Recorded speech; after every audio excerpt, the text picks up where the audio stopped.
Assalamualaikum warahmatullahi wabarakatuh. Simak selengkapnya. Dan jangan lupa subscribe. Alhamdulillahilladzi arsala rasulahu bil huda wa dinil haqq liyudhhirahu 'ala dini kullih wa kafa billahi syahida wa asyhadu an la ilaha illallah wahdahu la syarikalah iqraran bihi wa tauhida wa asyhadu anna Muhammadan abduhu wa rasuluh sallallahu alaihi wa ala alihi wa sahbihi wa sallama tasliman mazida amma ba'd. Alhamdulillah jemaah sekalian, pada subuh pagi ini kembali kita melangsungkan kajian tauhid, atau dari panitia menyebutnya kajian akidah akhlak ya.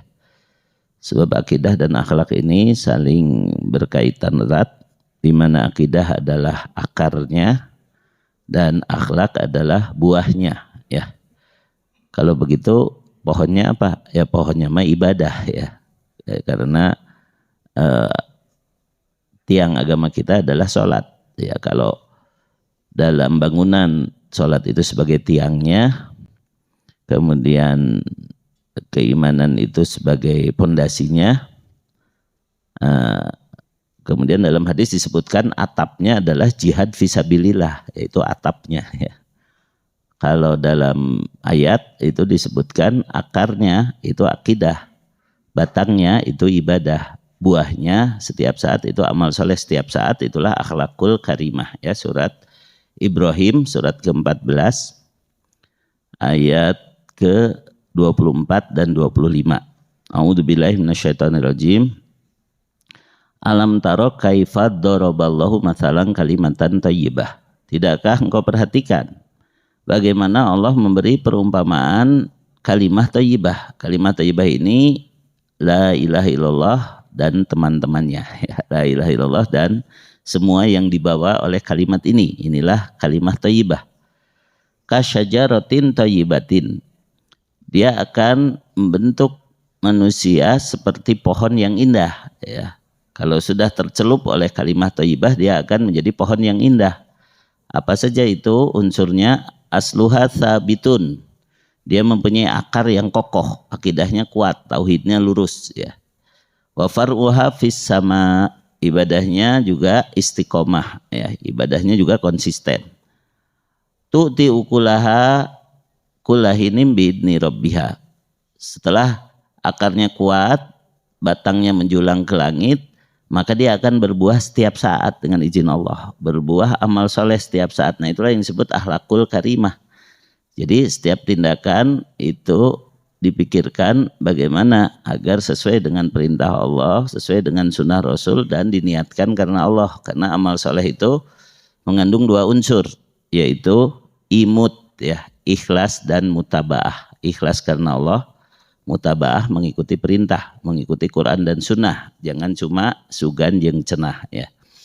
Nah itulah gambaran tentang hubungan akidah dengan akhlak ya. Kemudian akhlak yang paling tinggi adalah jihad fisabilillah. Kalau itu dalam hadis ya, Rasul amri al-Islam. Pokok segala urusan itu Islam. Jadi semua permasalahan kembalikan kepada Islam ya. Bahkan kalau mau minum pun harus pakai ajaran Islam, yaitu minum dengan tangan kanan dan pakai bismillah. Ini hanya contoh saja ya, bismillah. Gampang yang minum bari ceramah mahnya. Ya, jadi semua urusan itu pokoknya adalah Islam. Apa dalam Islam masalah ini kita harus berbuat apa, atau kita harus meninggalkan apa, kita harus memberi atau kita harus menahan, dan itu adalah tali iman yang paling kuat ya. Tali iman yang paling kuat, ausakurul iman al-hubbu fillah wal bugdu fillah wal ata'u fillah wal man'u fillah. Tali iman yang paling kuat itu kalau kita sudah cinta itu karena Allah, benci juga karena Allah, kemudian kalau memberi, menyumbang itu juga karena Allah. Kemudian kalau kita tidak mau ngasih, kita menahan diri, itu juga karena Allah. Itu adalah tali iman yang paling kuat ya dalam hadis. Nah kembali tadi, puncak daripada akhlak karimah adalah jihad ya. Rasul amri al-Islam wa amuduhu as-shalah. Pokok segala urusan adalah Islam, tiangnya adalah sholat, wadir watu sanamihi, sedangkan puncak dari bangunannya adalah al jihadu fisabilillah, ya, berjihad di jalan Allah. Nah, oleh karena itu orang Islam nggak boleh lemah, ya, karena dia harus punya semangat jihad, ya. Kalau sekarang sih jitu, ya, ngaji poe Sabtu, ya. Kalau besok jihad, ya, ngaji poe Ahad, ya. Jadi dia harus punya semangat setiap saat. Orang beriman itu nggak boleh minder, nggak boleh lemah, ya. Itu haram hukumnya, ya. Surat ketiga ayat 139 Al-Quran yang menyatakan, ya. Allah Ta'ala berfirman, wala tahinu wala tahzanu, janganlah kamu bersikap lemah, janganlah kamu bersedih hati, wa antumul a'launa in kuntum mu'minin, sedangkan kalian adalah orang yang paling tinggi derajatnya di sisi Allah jika kalian beriman, ya. Jadi dengan iman kita akan banyak beramal soleh. Dengan iman kita harus punya semangat untuk terus berjuang, untuk terus berjihad. Dengan iman kita tidak boleh lemah, tidak boleh sedih, nah gitu. Nah, yang paling utama dari keimanan atau ketauhidan itu adalah kita akan selalu diberi petunjuk oleh Allah sejak di dunia sampai masuk surga. Lalu ketika kita menjalani kehidupan di dunia pasti banyak dosa, pasti banyak salah. Tapi kalau tauhidnya penuh, itu diampuni oleh Allah. Enak ya jadi orang beriman mah. Kalau kita meninggal, tauhidnya penuh, tidak ada syirik sedikit pun di hati kita, maka otomatis semua dosanya diampuni oleh Allah, ya. Jadi nanti belajar tauhidnya kalau mau mati aja kan? Salah atau betul? Salah, ya. Kan tadi kalau tauhid kita benar, kita akan diberi petunjuk. Petunjuk itu kita butuhkan sejak sekarang, bukan nanti mau mati, ya gitu. Terus walaupun nanti kita diampuni oleh Allah kalau kita tauhidnya penuh ketika kita meninggal dunia yang disebut husnul khotimah, tapi kan kita nggak tahu kapan kita mati, nah gitu ya. Jadi belajar tauhid mah harus segera dan harus terus meningkat begitu sampai sempurna, ya, sampai penuh. Nah, ini adalah ayat yang menggembirakan, tapi awalnya para sahabat sedih, coba ya. Ayatnya ayat yang menggembirakan sebenarnya, tapi awalnya para sahabat sedih. Surat ke-6 ayat 82, ya, surat Al-An'am ayat 82. Allah Ta'ala berfirman, alladzina amanu walam yalbisu imanahum bidzulmin ulaika lahumul amnu wahum muhtadun. Orang-orang yang beriman dan tidak mencampur adukan keimanannya dengan kedzaliman, maka mereka akan mendapat keamanan dan mereka akan diberi petunjuk. Keamanan dari siksa neraka, petunjuk sampai masuk surga. Nah, itu pengertiannya, ya.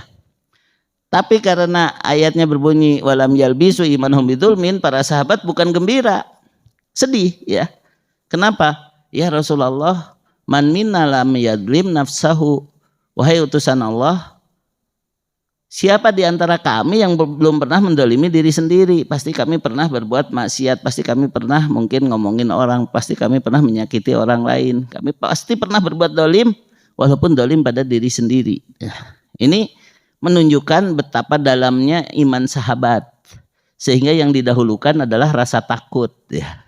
Kalau kita menunjukkan betapa lemahnya iman kita sehingga yang didulukan optimis tadi, ya, orang ada rek asup surga, nah, itu optimis orang gitu. Kalau para sahabat imannya kuat sehingga yang didahulukan rasa takut begitu, ya. Abu Bakar As-Siddiq ketika mendengar ayat famay ya'mal misqala dzarratin khairan yarah wa may ya'mal misqala dzarratin syarran yarah, yang diingat itu wa may ya'mal misqala dzarratin syarran yarah. Ya Rasulullah, kalau setiap kejahatan walaupun hanya sebesar debu akan dibalas oleh Allah, kami nanti masuk neraka dulu dong. Padahal 1 detik di neraka pun aku tidak sanggup, begitu kan. Bagaimana kami bisa selamat? Maka Rasulullah SAW menghibur, tidak seperti anggapanmu wahai As-Siddiq, sesungguhnya dosa-dosa kamu yang kecil itu sudah tertebus di dunia dengan rasa capek, rasa lelah, rasa sedih, rasa bingung di dunia, ya.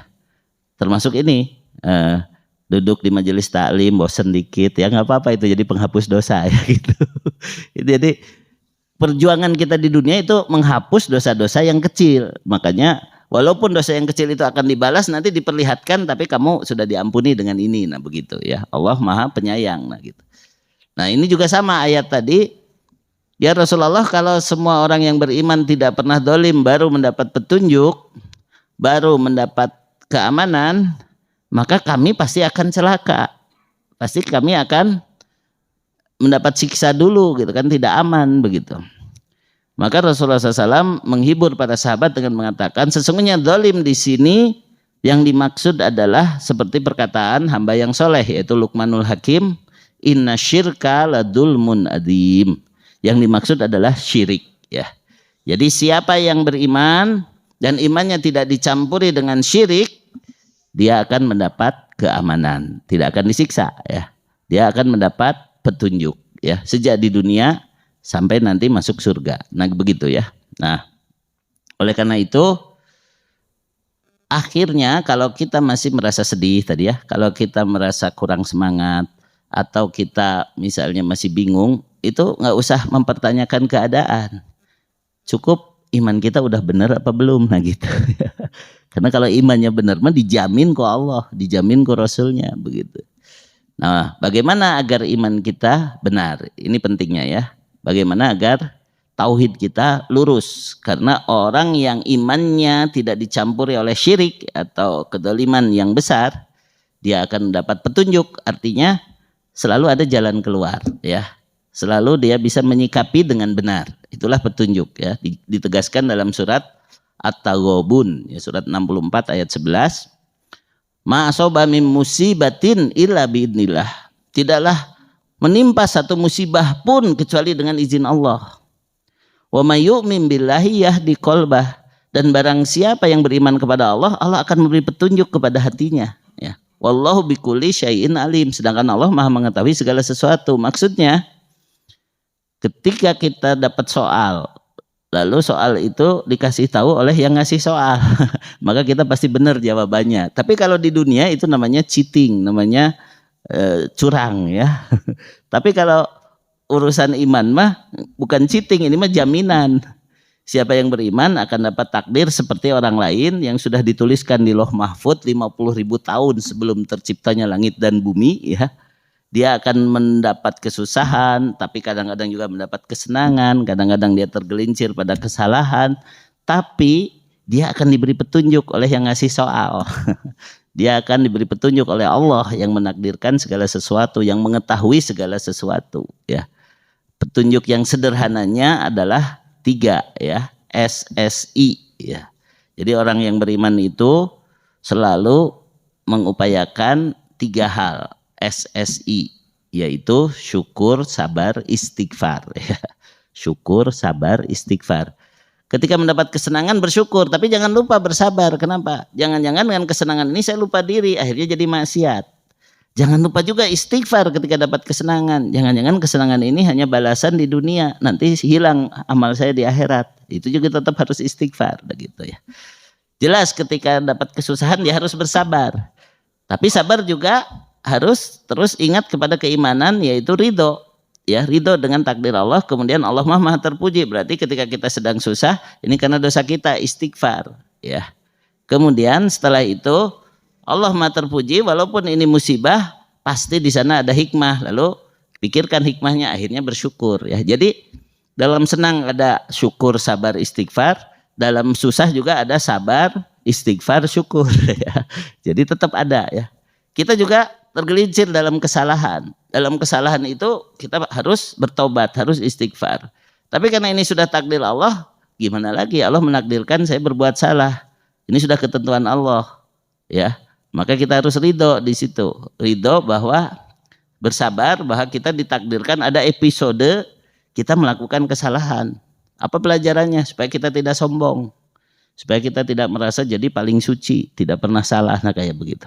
Tapi kemudian juga harus ada bersyukur bahwa Allah masih memberi taufik kepada kita untuk menyadari bahwa kita salah, untuk bertobat, untuk menebusnya dengan kebaikan. Tetap ada bersyukur walaupun kadang-kadang berbuat salah, nah gitu. Nah ini, jadi SSI itu adonan rumus yang bisa dibesarkan bagian mana gitu kan. Tapi harus selalu ada pada diri orang beriman. Ini dalam hal menyikapi kejadian, dalam hal menyikapi takdir, ya. Syukur, sabar, dan istighfar. Itu kata Imam Ibnul Qayyim, alamatus sa'adah salasah. Ciri orang yang bahagia ada 3. Ida un'ima syakar wa ida btuliya sobar wa ida adnaba istighfar. Kalau dia diberi nikmat, dia bersyukur dengan benar ya. Kemarin sudah saya sampaikan, syukur yang benar itu mulut memuji pemberi nikmat yaitu alhamdulillah. Kemudian hati mengakui bahwa nikmat ini dari Allah, bukan karena saya hebat, bukan karena saya berjuang, bukan karena saya merencanakan. Nah itu kadang-kadang kita suka lupa diri. Siapa dulu dong gitu. Ini rezeki anak soleha gitu. Kadang-kadang kita lupa diri walaupun disandarkan pada kebaikan. Tetap itu tidak boleh ya, kecuali kalau main-main ya, lagi pingpong gitu kan. Out wah rezeki anak soleh gitu kan. Kalau hanya sekedar heureuy mah nggak masalah. Tapi ingat jangan masuk hati. Jangan jadi ujub ya, disebutnya ujub, bangga diri ya. Nah, jadi hati mengakui nikmat sekecil apapun itu dari Allah. Kemudian anggota badan menggunakan nikmat itu dalam ketaatan, bukan dalam kemaksiatan. Itu syukur ya. Wa idabtuliya sobar. Kalau diuji dia bersabar. Ya, sabar itu ada 3 tingkat. Sabar merasa pedih tapi tidak dilamain ya. Kemudian kembali kepada takdir, akhirnya ridho. Ya. Ridho bahwa ini sudah takdir Allah, sudah tertulis 50.000 tahun sebelum terciptanya langit dan bumi ya. Tapi karena Allah Maha terpuji, walaupun ini musibah, akhirnya kita mencari hikmah. Ya, kita pikirkan hikmahnya, maka kita bersyukur ya. Jadi sabar, ridho, syukur itulah tingkatan orang beriman dalam menyikapi musibah. Bahkan kalau orang yang mengerti agama, dia akan segera mengubah musibahnya menjadi nikmat karena dia punya ilmu. Yaitu kata Imam Sufyan bin Uyainah, malam yaro bala'an nikmatan falaisa bifaqih. Siapa yang belum bisa melihat musibahnya sebagai nikmat, dia bukan orang yang ngerti agama ya. Jadi Bapak Ibu ngaji di sini Ahad subuh, Sabtu subuh, Jumatan ikutan, pengajian rutin ikutan, tapi belum bisa bersabar menghadapi musibah, bahkan belum bisa melihat musibahnya di sini ada nikmat, ada hikmah, itu berarti belum nerap ilmu agamanya. Nah ini hati-hati ya. Siapa yang belum bisa melihat musibahnya sebagai nikmat, dia bukan orang yang ngerti agama. Nah gitu. Ciri-cirinya banyak mengeluh, marah-marah ya, mencari kambing hitam, kambing belang, kambing conge, semua disalahin ya gitu. Itu ciri-ciri orang yang nggak ngerti agama ya gitu ya. Nah selanjutnya yang ketiga adalah wa idza adnaba istighfar. Ya, istighfar itu kata Rasulullah SAW, aku saja yang dimaksum, yang dijaga, aku bertobat kepada Allah sehari lebih dari 100 kali. Itu Nabi. Ya, ya ayuhan nas tubu ilallah. Fa inni atubu ilallahi fil yaum mi'ata marrah. Atau kama qala sallallahu alaihi wasallam. Wahai manusia, bertobatlah kepada Allah karena aku bertobat dalam sehari tidak kurang dari 100 kali. Ya, tidak kurang dari 100 kali. Dalam riwayat lain tidak kurang dari 70 kali. Tapi itu sama-sama aja. Berarti lebih dari 70 dan lebih dari 100 begitu maksudnya. Jadi ada riwayat 70, ada riwayat 100. Artinya kalau kita lagi tidak ada masalah pun, kalau kita lagi tidak bersalah pun, lebih baik banyak istighfar. Astagfirullah, astagfirullah wa atubu ilaih, astagfirullahaladzim. Perbanyak kita bertobat, perbanyak kita istighfar, karena itu akan mendatangkan cinta Allah. Ya. Istighfar dengan tobat itu berbeda. Istighfar itu mohon ampun, kalau tobat mah kita harus menyesal, lalu berhenti, lalu bertekad tidak mengulangi. Itu kalau tobat. Nah, istighfar dengan tobat ini harus barengan ya. Karena kadang-kadang kita istighfar tapi hati tidak tobat ya. Istighfarnya balik ke heul teh astagfirullah gitu, dalam hati tidak tobat ya gitu. Jadi istighfar itu harus selalu disertai dengan tobat ya. Istighfar mohon ampun, kita menyesal, kita berhenti, kita tidak mengulangi. Nah, itu namanya bertobat ya. Nah, baik. Adapun dalam menghadapi iradah syariah atau syariat Allah, ada 3 pilar yang harus dihadapkan. Ini pengajiannya singkat tapi materinya banyak banget ya. Kalau menghadapi takdir itu syukur, sabar, dan istighfar. Kalau menghadapi syariat, menghadapi perintah dan larangan, menghadapi aturan, itu harus cinta, takut, dan harap.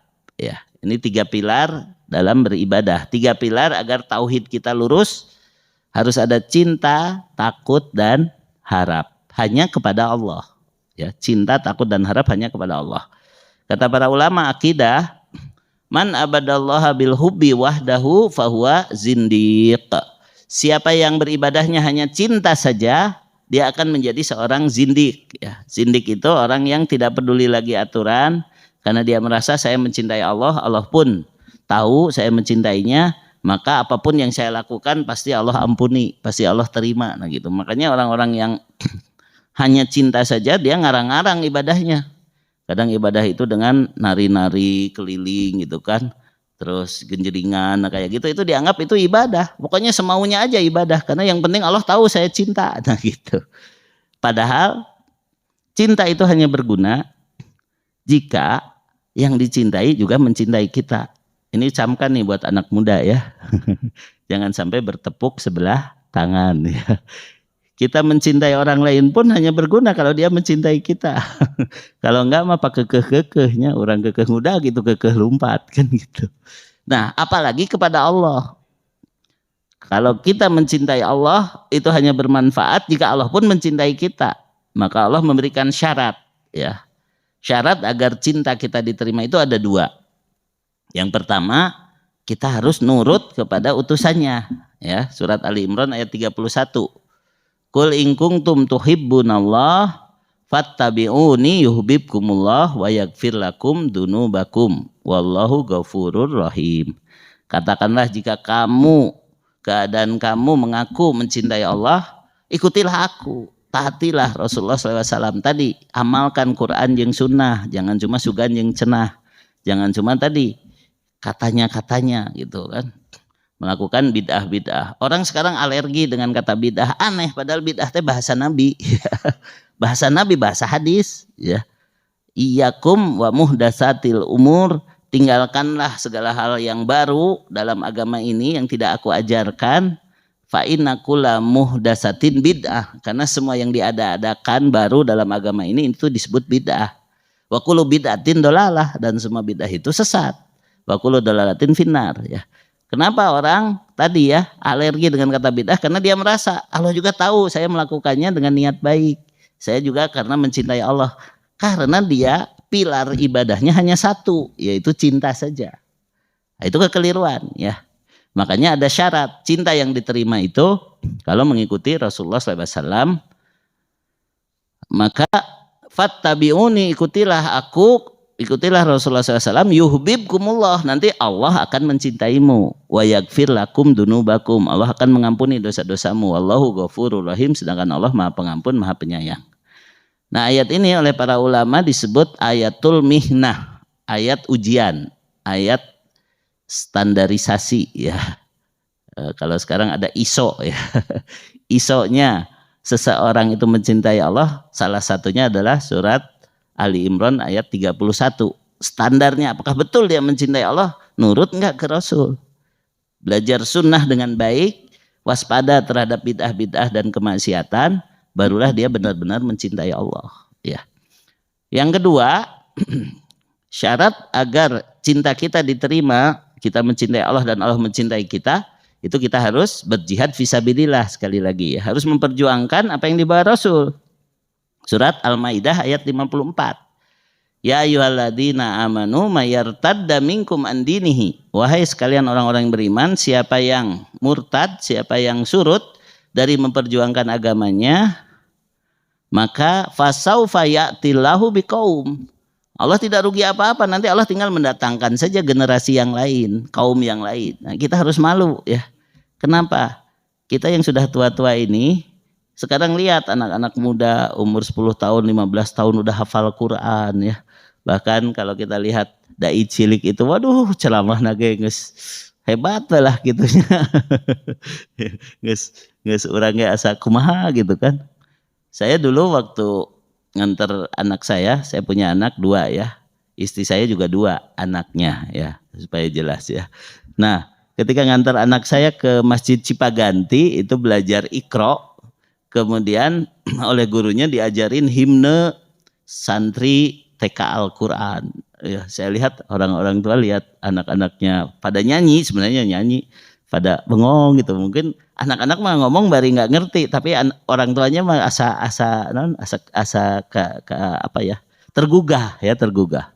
Kamilah santri TK Al-Quran, rajin belajar giat beramal, Quran di tangan jadi pedoman, kita sambut kebangkitan Islam. Oh, pada iya bengong orang tua gitu kan, ditanyanyi pada anak-anak gitu kan. Bila kau jauh dari Al-Quran, hidupmu pasti akan sengsara. Kacau dunia, rusak binasa, di akhirat mendapat siksa. Anak-anak mah gembira, orang tua bengong gitu nya, orang teh geus telat diajar teh gitu. Untung barudak daekeun maca Quran, ngapalkeun Quran gitu kan. Nah, maka di pesantren saya di Al-Amanah, saya bilang ke orang tua, kalau menyekolahkan anak di sini harus diniatkan sekalian belajar. Jadi kalau pulang misalnya anak-anak sudah hafal juz 30, tes sama bapak ibu. Ustadz da abdi mata acan apa? Baca Quran we, anak sirah baca gitu kan. Anak dari hafalan kita baca Quran, dites gitu. Juz 30 nah geus lancar encan. Jadi kita sekalian belajar, sekalian nyekolahkeun budak tapi nu sakola seluruh keluarga gitu kalau saya. Makanya di kita ada pembinaan orang tua khusus, disebutnya teh SKS ya.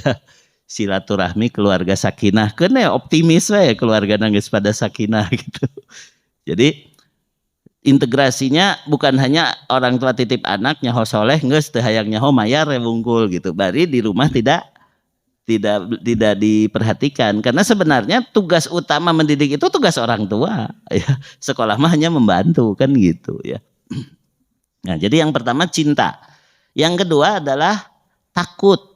Jadi orang yang beriman itu harus ada rasa takut. Tadi saya contohkan ya, para sahabat, terutama sahabat yang paling mulia Abu Bakar As-Siddiq, ketika mendengar ayat-ayat yang sebenarnya ayat-ayat kegembiraan itu menjadi takut dulu.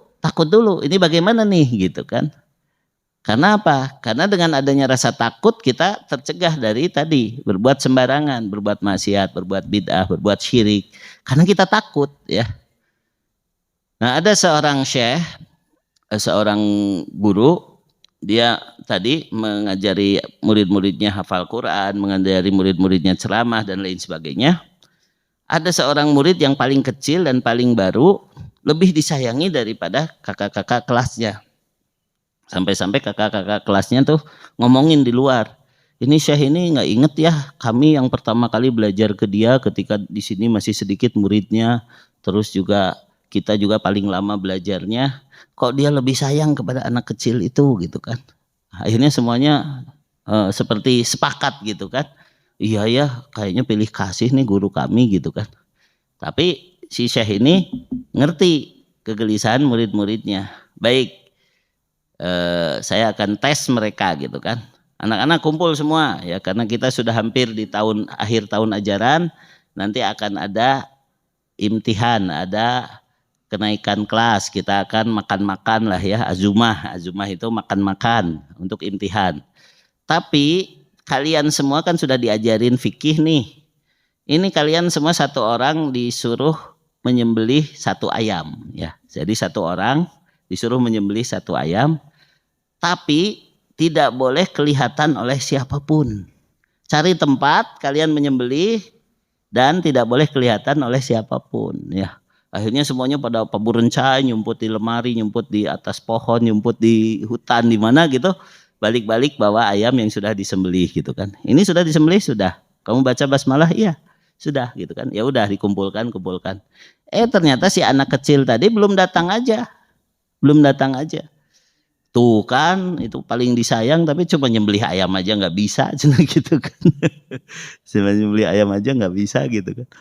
Terus akhirnya udah cari orang, apapun keadaannya suruh pulang ya. Ketika pulang dia bawa ayam masih hidup gitu. Kenapa kamu belum menyembelih? Kan cukup menyembunyikan diri, orang lain nggak tahu. Kamu nggak ini, kamu beres tugas kamu gitu kan. Sambil nangis anak itu mengatakan, wahai guru, ketika aku naik ke atas pohon aku mau menyembelih, ada yang melihat aku. Ketika aku masuk ke gua, aku mau menyembelih, ada yang melihat aku. Terus gitu kan. Kenapa kamu begitu? Siapa yang selalu melihat kamu itu? Allah katanya gitu. Jadi aku menyembelih, aku selalu dilihat Allah. Yang lain mah tidak merasa begitu. Itu teh ujian. Ujian dari gurunya. Nah, inilah yang membuat aku lebih sayang pada anak ini. Dia bukan hanya belajar, dia menghayati pelajarannya begitu ya. Akhirnya yang kakak-kakak kelasnya taluk ya. Taluk bener kalau begitu ya. Anak ini ngerti apa yang dimaksud ujian gurunya ya. Nah, itulah rasa takut kepada Allah ya. Jadi rasa cinta, rasa takut ini harus saling menyeimbangkan. Ya kalau cinta saja tanpa takut nanti jadi sembarangan, sembrono ya. Kita tidak takut melanggar aturan kayak begitu. Nah, untuk takut ini ada 2 ayatnya, yaitu surat Ali Imran ayat 175. Allah Ta'ala menyuruh kita jangan takut kepada setan dan wali-wali setan ya. Innama dzalikumus syaitonu yukhawifu auliya'ah. Sesungguhnya mereka itu hanyalah setan-setan yang menakut-nakuti kamu dengan wali-walinya. Fala takhafuhum, jangan kamu takuti setan dan wali-walinya itu, wa khafuni in kuntum mu'minin. Dan takutlah hanya kepada aku jika kamu beriman ya. Sekarang ya saya sering mencontohkan di sini. Baru jadi pejabat aja takut kalau dianggap kurang toleransi. Assalamualaikum, Om Swastiastu, salam sejahtera. Padahal itu melanggar syariat ya. Karena kita mencampur aduk salam Islam dengan salam agama lain. Itu bisa keluar. Tidak dicintai Allah kan tidak mengikuti Rasul masalahnya. Tapi karena dia takut diomongin gitu gini akhirnya ikut-ikutan. Padahal kalau cukup Assalamualaikum saja nggak akan apa-apa kok. Nggak akan ada yang protes, wong saya orang Islam ya. Saya nyampaikan ini di mana-mana, tapi kelihatannya ustadz lain jarang yang menyinggung masalah ini. Sebab dicontohan cenaku kiai. Assalamualaikum campur aduk jeung salam agama lain. Tapi alhamdulillah kemarin saya dapat buahnya ya. Saya mengisi di Pertuni Jawa Barat. Saya jadi pembina di Pertuni Jawa Barat. Pertuni itu Persatuan Tunanetra Indonesia ya. Kata ketuanya Pak Maman, Ustadz kemarin teh ada yang dari dinas sosial ceramah di hadapan para penyandang disabilitas. Nah lalu ceramahnya gitu, Assalamualaikum, salam sejahtera, Om Swastiastu. Nah otomatis kami nih yang tunanetra karena nggak diceramahan ke Ustadz, begitu dia ngomong gitu langsung gitu kan, langsung disurakan. Ngambek lah si dinas sosial teh, ngambek melotot tapi melotot gitu dipalire da teu ningali ieu gitu. Begitu selesai dideketin orang-orang Pertuni itu, kenapa kalian ini nggak boleh Pak, Bapak tuh kan orang Islam, apalagi di sini cantang tuh oke aya orang Hindu, orang Buddha segala make Om Swastiastu segala macam gitu. Oh gitu ya. Akhirnya setelah itu dia ceramah lagi, dia pidato lagi nggak berani, dia cukup Assalamualaikum saja gitu. Jadi orang teh kuduna wani kitu tah, mun aya nu salamna macam-macam gitu kan, orang mah dipolototan ka ciri keneh masalahna gitu. Ya, terus ya itu tadi, kalau kita takut maka kita harus sungguh-sungguh memperhatikan ini dimurkai Allah tidak, ini dilarang oleh Allah tidak, ini diajarkan oleh Rasulnya atau tidak. Jadi kita akan serius gitu kan belajar agama tuh karena kita takut walaupun hanya kecil tadi, hanya sebesar darah, nanti ada perhitungannya di akhirat ya. Nah selanjutnya ayat yang kedua tentang takut ini adalah surat ke-9 ayat 18. Dan ini alhamdulillah ya kita sudah masuk di dalamnya. Innama ya'muru masajidallah man amana billahi wal yaumil akhir wa aqamas shalah wa ataz zakah wa lam yakhsha illallah fa asa ulaika ayyakunu minal muhtadin. Sesungguhnya yang meramaikan, yang memakmurkan masjid-masjid Allah hanyalah orang yang iman kepada Allah, iman kepada hari akhir, mendirikan sholat, menunaikan zakat, dan tidak takut kepada siapapun kecuali hanya kepada Allah saja. Nah belajar untuk begitu tuh bukan hal yang mudah. Tadi kan, eueuh nu ngalarang, eueuh nu nodong, ngilu we sorangan karena kekacauan gitu, karena takutnya itu takut tadi, takut jabatannya turun atau takut tidak dipilih lagi dan lain sebagainya. Takutnya itu tersembunyi dan itu lebih berbahaya. Takut yang tersembunyi itu ya masuknya nanti ke syirik gitu kan. Jadi dua ayat ini harus dihayati ya, surat Ali Imran 175 dan surat At-Taubah ayat 18. Itu tentang takut ya. Kalau tentang cinta tadi surat Ali Imran ayat 31, surat Al-Maidah ayat 54. Nah, kemudian yang ketiga tentang harap. Jadi untuk menerima seruan dari Allah dan Rasulnya, melaksanakan ibadah, melaksanakan perintah, meninggalkan apa yang dilarang, meyakini apa yang diberitakan, itu selalu harus ada cinta, takut, dan harap. Ya, man abadallaha bil hubbi wahdahu fahuwa zindik. Siapa yang beribadah hanya dengan cinta saja dia seorang zindik. Wa man abadallaha bil khaufi wahdahu fahuwa haruri. Siapa yang beribadahnya hanya dengan takut saja maka dia seorang khawarij. Waman abadallaha birroja'i wahdahu fahuwal murji. Siapa yang beribadah hanya dengan harap saja dia seorang murjiah. Waman abadallaha bil hubbi wal khaufi war roja'i ma'an fahuwa mu'minun muwahhid. Siapa yang beribadahnya itu dengan cinta, takut dan harap secara bersama-sama, barulah dia seorang mukmin yang bertauhid, ya. Nah, mulai sekarang kita harus berpikir kalau mau sholat teh. Cintanya apa? Oh ya, saya bersyukur kepada Allah masih diberi kesehatan. Takutnya apa? Takut ibadah saya tidak diterima, jangan kecampuran bid'ah, jangan lalai. Harapnya apa? Berharap ini menjadi ampunan, berharap ini menjadi pahala. Nah gitu. Jadi harus selalu ada cinta, takut dan harap dalam setiap ibadah kita. Sedangkan aktivitas kita semuanya harus jadi ibadah pada dasarnya, kan gitu ya. Nah, untuk harap ini ada 3 ayat. 3 ayat. Yang pertama surat Al-Kahfi surat ke-18 ayat 110. Allah Ta'ala berfirman, "Faman kana yarju liqa'a rabbih." Barang siapa yang berharap berjumpa dengan Allah, falyamal amalan solihan, maka hendaklah dia beramal soleh. Wala yusyrik bi ibadati rabbih ahada. Dan jangan menyekutukan Allah dalam beribadah kepadanya dengan seorang pun.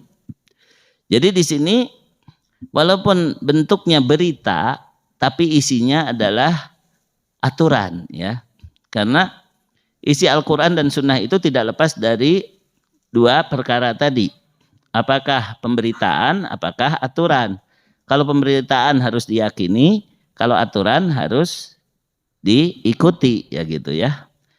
Jadi khobariyah atau tolabiyah. Khobariyah itu berita harus dibenarkan, ya. Tolabiyah itu tuntutan, apakah perintah atau larangan, begitu kan? Harus dilaksanakan. Nah, ini sifatnya kalimat berita.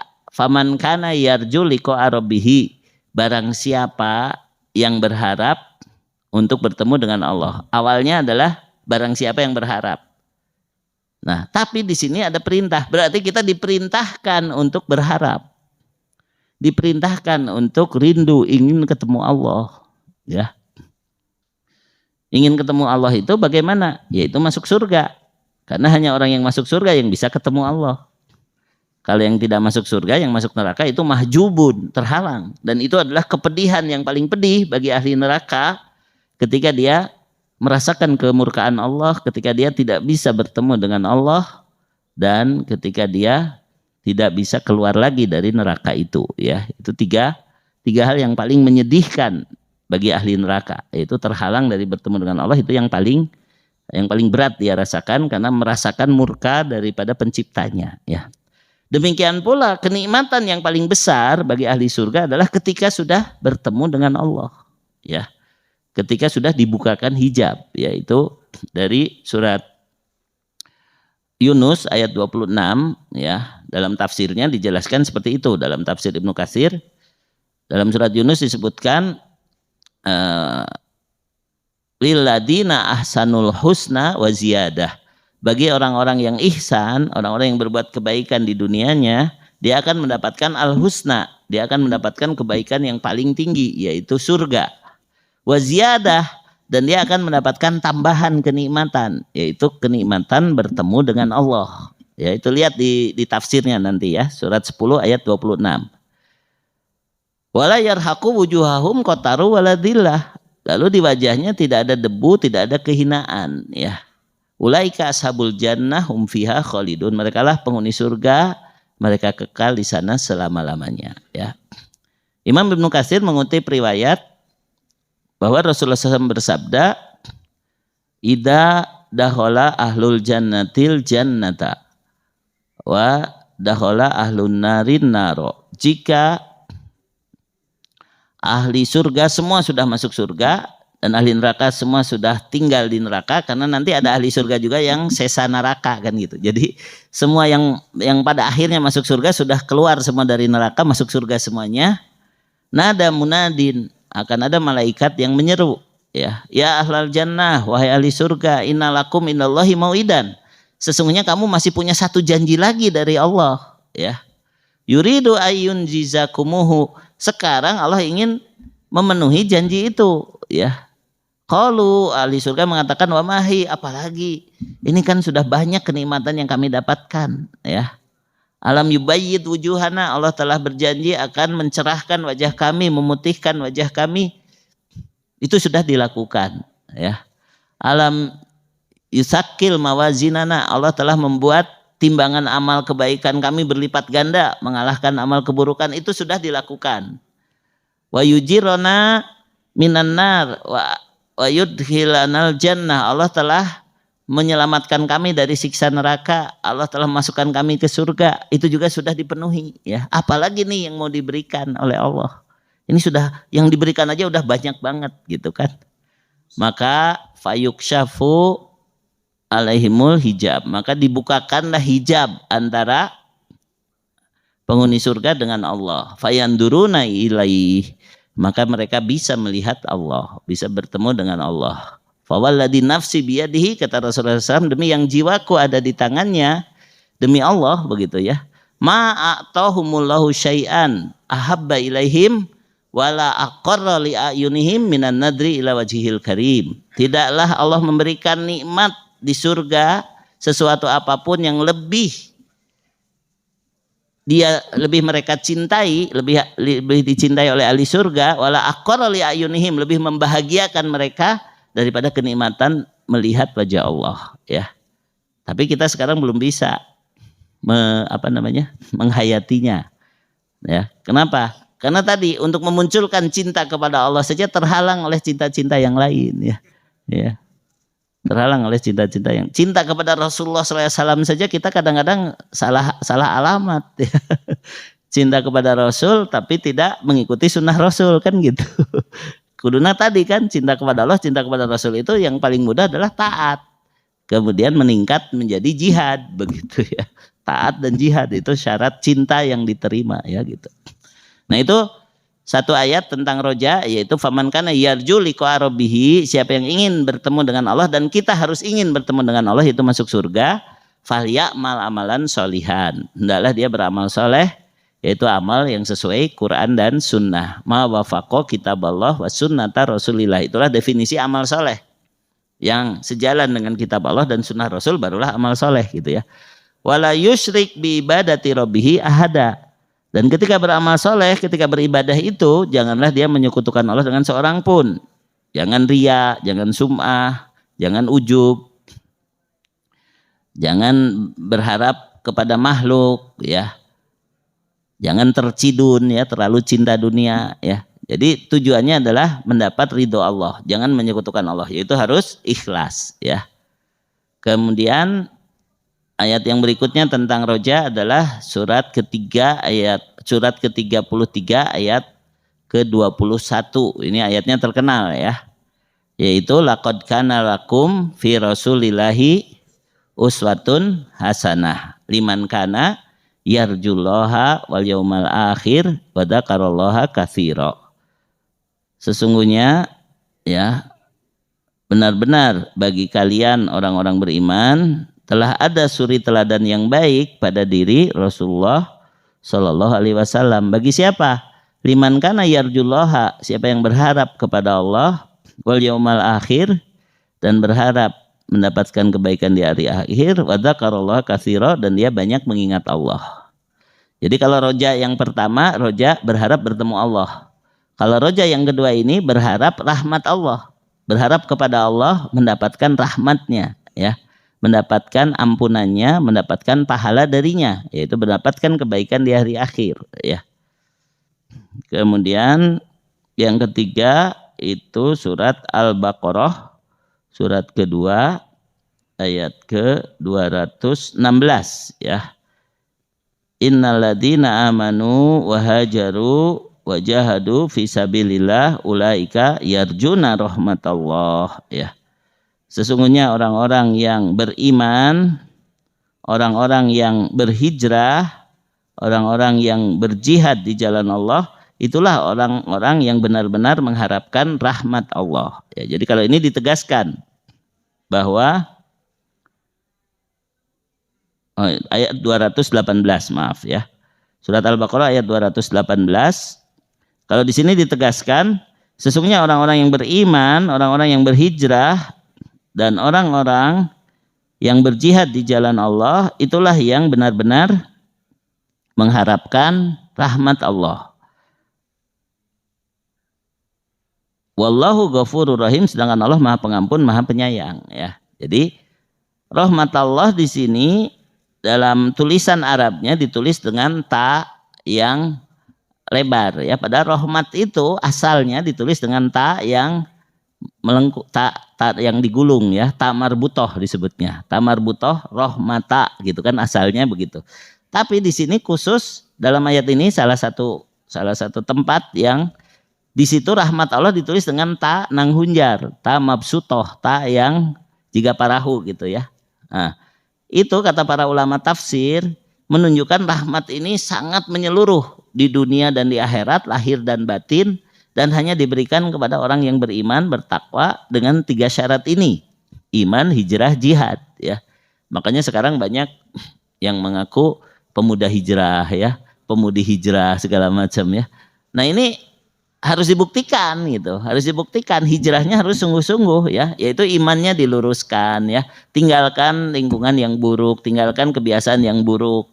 Sebab sekarang ini yang ngaku pemuda hijrah teh tatona anggar dipamerkan gitu kan. Anggar orang udah hijrah gitu kan, bayalah tatona gitu. Mun hijrah beneran mah nya geus lah minimal disumputkeun atau lamun teu bisa disetrika gitu kan. Ya. Jadi kalau hijrah harus hijrah beneran, itu berubah beneran ya. Kemudian jihad yaitu memperjuangkan Islam ya. Barulah dia dikatakan orang yang berharap rahmat Allah dan akan memperolehnya. Yang dimaksud seperti itu ya. Wallahu ghafurur rahim, sedangkan Allah Maha Pengampun, Maha Penyayang bagi orang yang sungguh-sungguh kembali kepadanya. Ya, jadi kembali kepada Allah itu dengan iman, hijrah dan jihad ya. Iman, hijrah dan jihad, dan itu juga sama seperti tadi. SSI, syukur sabar istighfar, harus selalu lengkap ya. Cinta takut harap juga harus lengkap. Itu juga sama, iman, hijrah, jihad harus selalu lengkap ya. Jadi dasar imannya apa nih kalau saya melakukan aktivitas ini? Hijrahnya bagaimana? Hijrahna lamun nyemes teh untuk non untuk segala macam, lamun lasut tehnya kancing coplok keluar kan gitu kan. Tapi kudu astagfirullah gitu kan, masya Allah, itu hijrah itu ya, hijrah. Jihadnya naon? Jihadnya ini niatnya saya biar sehat, biar bisa lebih semangat dalam beribadah. Nah gitu, kudu aya. Jadi 3 unsur tadi ya dikali 3 jadi aya 8 ya. Syukur sabar istighfar harus lengkap. Cinta takut harap harus lengkap. Begitu juga tadi iman, hijrah, jihad itu harus lengkap ya dalam setiap kondisi, dalam setiap menghadapi apapun ya. Imannya apa, hijrahnya apa, jihadnya apa. Nah kayak begitu ya. Ya, jadi satu pertemuan tapi loba teuing materinya ya, nanti saya akan membahas yang sifatnya per materi saja ya. Nanti mungkin akan membahas cinta atau takut atau harap, itu yang lebih menguatkan tauhid. Karena awalnya tadi surat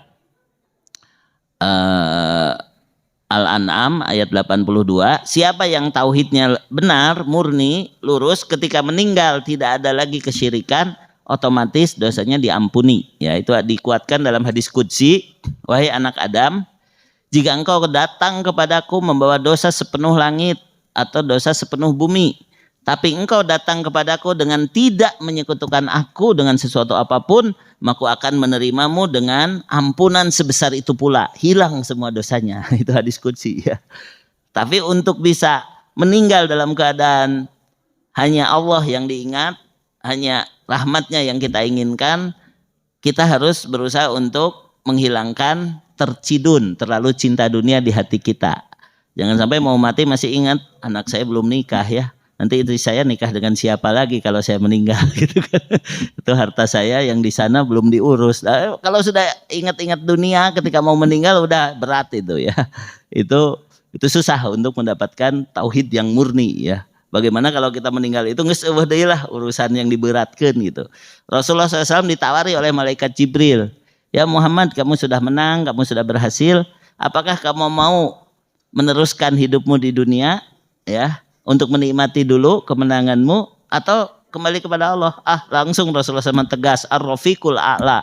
Aku ingin mendapat tempat di sisi Allah, di sisi teman terbaik yang maha tinggi yaitu Allah. Aku tidak akan merasakan dulu nikmat perjuangan ini. Nah gitu ya. Jadi itu contoh yang paling baik dari Rasulullah SAW. Hidup mah intinya adalah perjuangan. Kalau sekali-kali kita ada kenikmatan itu jangan jadi tujuan dan jangan masuk ke hati kita. Sudah saja. Apalagi yang disebut rizki itu kata Nabi cuma 3. Yang kita makan, yang kita pakai dan yang kita sedekahkan. Sesana mah ting jadi rezeki sahang kata. Diparebutkeun meureun ku ahli waris gitu. Kita kadang-kadang lupa itu, kumpul mati aja. Nggak bisa dapat apa-apa. Makan nggak sempat, makai nggak sempat, apalagi sedekah gitu kan. Nah kalau kita berpikir seperti itu jadinya simpel hidup itu ya, nggak terlalu dibawa berat ya kayak begitu. Ya mudah-mudahan bermanfaat. Sepertinya sudah selesai ya. Alhamdulillahirabbil alamin. Subhanakallahumma wa bihamdika asyhadu an la ilaha illa anta astaghfiruka wa atubu ilaik. Wassalamualaikum warahmatullahi wabarakatuh.